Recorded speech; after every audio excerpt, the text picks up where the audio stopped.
think of anything else. I think we're going to wrap it up now. I think I'm exhausted. I'll just ask more. Was this the largest repair project that was ever done on the premises, or in your experience as a property manager? As a property manager, during my tenure as property manager, this is the largest single project, if you can count this all as one, because there's been several phases to it. Mm-hmm. Okay. Does it concern you that directors' doings may or may not be coordinated properly?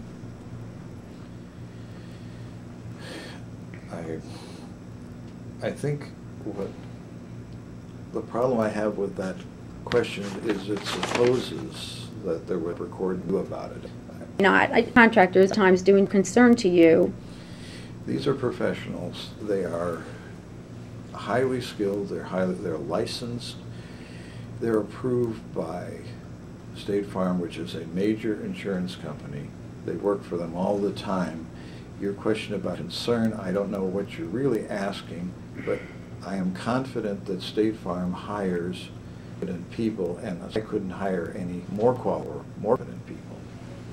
So does clearances are issued in June and then more work commences at date in the premises and no subsequent? Again, objection, that's not in evidence. Calls for speculation. We've got clearances in June, we've got Blue Line in July. It makes sense to me. Hold on, Joe. Objection, that's how these things work. Objection, calls for speculation, lacks foundation, incomplete hypothetical. I mean, The June, it's a matter of public record that clearances were issued in June. But that's not the problem with your question. The problem with your question is that you want to argue every question, which means that you always throw this extraneous information and you can't just ask a direct question. First question, Dr. Klatt, do you know the scope of work that was done on the premises? Yes, I do. What was it? It was they did this. Do you know whether they disturbed any paint or... Well, he already answered that he doesn't know what they did. But that's the problem with your question, Ellen. That's what I'm trying to explain to you. That's the nature of being able to ask. I'm just asking a simple logic question. Shouldn't the clearances have been done after all the work was completed? It's a logic question, not before. If the lead has been abated from a property and it's cleared, there is no lead problem. Why would it need to be retested? If more lead paint is disturbed in the work that's being done. That's the speculation lacks foundation. Well, a lead debris field was found underneath the work area of the Blue Line Builders people, indicating to me there was disturbance of more lead paint. Even if you thought I was completely off the wall, didn't you have a duty to investigate the nature of the debris field? Well, I thought you were just going to make a statement for the record, but when you turned it into a question, there's my objection. The objection is it's argumentative. It, again, lacks foundation, calls for speculation. It's an incomplete hypothetical. If there's a debris field, do you have a duty to investigate it? Objection. Still lacks foundation, whether it's sawdust, whether it's lead, whether it's radioactive plutonium. These are the problems with your question. The property manager has a duty to find out what it is, don't you think? That's what I'm asking. Question. Do you need... No, I'm ready to ask it. That's the problem with the question. That's where it lacks foundation, calls for speculation. Right. You think of anything else? I think we're done. Okay. Here's what we typically do in these things. We'll do a stipulation. Court reporter will be relieved of her duties under the Code of Civil Procedure, that the original will be sent directly to me. I will provide it to Dr. Klatt. He has an opportunity to review it. I know you don't know how this all works, but typically during the admonitions at the beginning of the deposition, you instruct him that he's going to have a chance to review it for its accuracy and so forth. So that's what's going to happen now. Well, I get to review it too. Well, of course you do. You're paying for the original. Right. Which we also ought to address right now. So the original will be sent to me. I will provide it to Dr. Klatt. We don't have a trial date set yet, but I suspect we will in short order. Are you going to expedite this?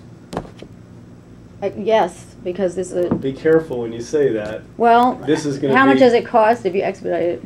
I don't want to talk on the record. Oh, sorry. Let's go off the record for a second. To be fair to her, Yeah, yeah. you ought to, it's, We can give you estimates. If you give me a date, I can tell Jan how many pages, what I think it's going to be, and Okay. she can give you an estimate. Okay. well, let me give you an estimate, having taken literally 5,000 depositions. This deposition transcript's gonna probably cost you $600. To get it expedited, it's gonna cost you probably almost 3 times that amount. Well, then I can't afford to get it. Twice that amount. It depends when she wants Depends it. on how quick you want it Yeah. expedited. Okay. Ultimately, you can make that decision, but a normal turnaround is, 10 business days is normal turnaround. right. Okay. So it'd be regular price if you didn't need it within 10 business days. Well, 10 days, You can So it'd be take 2 her weeks card from and you today. can Yeah. let her know. yeah, we'll work it out. Okay, let's go back. Because I have to look at the time noticing periods and the regulations, and I don't know what trial date they're going to set because I put an objection into it. Anyway. Okay, fair enough. All right, Let's go ready to back go on the back on? record again. Sure. So, our stipulation is the court reporter will be relieved of her duties of maintaining the transcript. She will send it to me at 4425 Baird, B-A-Y-A-R-D Street, number 128, San Diego 92109. We'll provide it to Dr. Klatt. Typically, under the code, he'd have 30 days to review it, but given the time constraints, we'll agree that he'll review it, make any corrections, and you'll be notified of such within 10 days of our receipt. If the original is lost, unsigned, or somehow unavailable, the certified copy can be used in lieu of the original.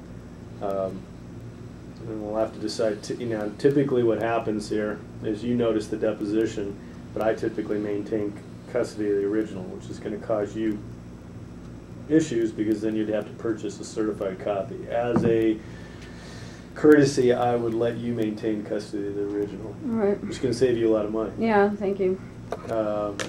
But it'll be sent to me, and I'll provide it to Dr. Klatt. Is that an acceptable stipulation? Yeah, I'm just worried about the summary nature of the proceeding and if the time frame that you've allotted is sufficient. I mean, discovery in the... Well, wait, hold on one second. We just need a stipulation as to how to handle the transcript. With respect to, you're going to go ahead and maintain custody of the original. Whether you want to expedite it or not is between you and the reporter, I understand. reporter. Okay. Okay? Is that, you have to say so stipulated? Yeah, so All right, very good. We're off the record. Do you need a copy? No. Thanks. Uh-huh.